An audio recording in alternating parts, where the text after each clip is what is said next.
So I'm going to demonstrate a hip flexor relaxation pose, also kind of called Stonehenge pose in yoga. I'm just using a chair for this. You could use, I want something about this height. So if you have like an ottoman or something, you could use that too.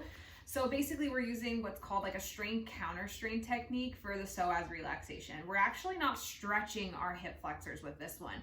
We're putting our hip flexors in a shortened position, but a relaxed position. And we're gonna stay there for at least 3 to 5 minutes while we're there working on some breath work.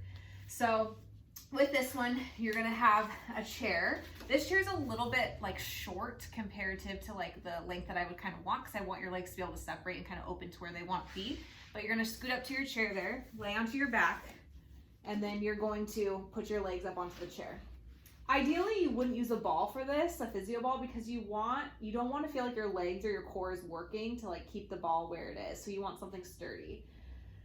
And then guess what you do after? And I do want to just check in, are my hip flexors, relatively short in here, feel comfortable, so my knees don't have to totally go in or totally go out. It might feel nice to actually let your knees separate a little bit when you do that, and then just kind of settle into that. And then we're just here. I'm breathing into my belly, back, and sides with every inhale, not into my shoulders. My shoulders just have little sandbags on them, and I'm keeping my shoulders down. So as I'm taking a breath in, I'm filling into my belly, back and sides, down into pelvic floor a little bit, and then exhale, letting everything soften. I'm checking in with my hip flexors, I'm checking in with my glutes, checking in with my jaw, checking in with my toes. Just walking through, progressively relaxing those areas. Your legs may feel like they want to spin out a little bit, so the kind of a hip external rotation. That's fine. See if you can breathe into your belly, back, and sides with this one. And if you do have yoga blocks and bolsters, you can do this with 2 of the tall sides of the yoga block. So stacking them up, not the short one, but the taller sides. Doing like 2 of those, and then putting a thicker bolster across the 2 of those. So that's why they call it Stonehenge, because you have the bolster coming across and then the 2 blocks, and that's providing you the elevation of your legs there. So again, we are shortening our hip flexors, but we're in a relaxed position, versus if I was in this position sitting, then my hip flexors would be on a bit more to just stabilize my back and my pelvis.